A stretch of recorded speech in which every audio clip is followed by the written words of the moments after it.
What is strategic thinking and why is it important?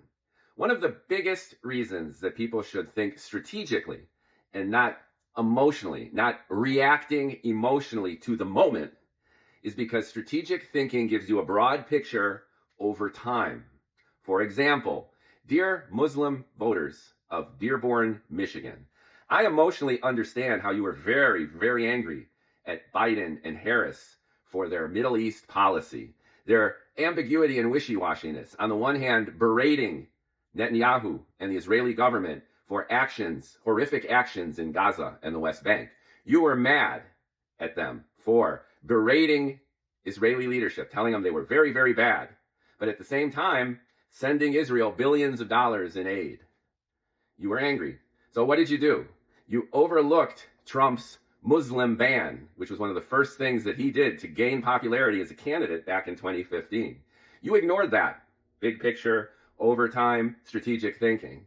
The next thing that you ignored was Trump's entire first term as president from 2016 to 2020. You didn't know about or care about the Abrahamic Accords between Israel, Saudi Arabia, and the UAE and Bahrain, where basically the Palestinian people were marginalized to the point of being thrown under the bus. Up until that point, every president, regardless, Democrat, Republican, tried to play ball, tried to factor in the Palestinians as being central to Middle East peace. The United States has been unilaterally and unconditionally supportive of Israel, but at least Democrats and Republicans played ball. Peace deals, negotiation, berating the Israelis when they overstepped, trying to massage the Palestinians to work with it.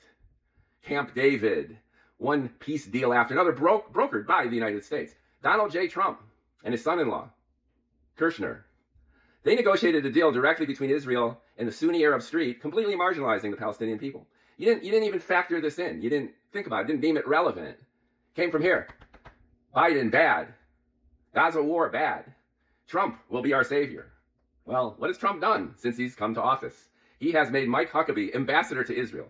He's a guy who has said out loud that the West Bank should be completely annexed by Israel. And Mike's an evangelical. He's been tight with the Israelis. He's been going on missions to Israel, religious missions, because he feels in the depths of his heart that when Jesus comes back, the second coming of Jesus, the Jews are protecting Jerusalem for Armageddon, for the coming of Jesus down to earth. The Jews are the guardians of Jerusalem. He believes that in the depths of his heart. So he's obviously going to support the Jews in Israel because they're the protectors of Jesus coming back. This is categorically true.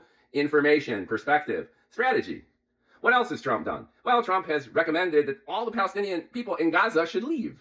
And he's going to turn Gaza into the Riviera of the Middle East with resort hotels and casinos. He said that. He's an American president who's recommended that the Palestinians leave Gaza, go to Egypt, Jordan, whatever.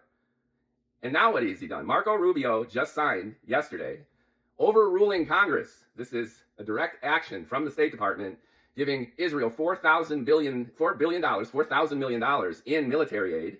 Boom, just signed a check for $4 billion on the same day that Israel is cutting aid to Gaza and pretty much reneging on these ceasefire conditions for the second phase of the ceasefire. So I don't mean to rub it in. But to me, this is the most vivid example of not listening, seeing, paying attention to history and the obvious. Acting here from the gut at the voting booth and voting against one's own best interests because you're buying into the bullshit.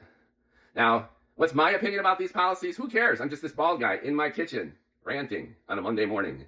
But I just find it fascinating and tragic that special interest groups vote against their own interests based on impulse, based on emotion, and based on buying into bullshit.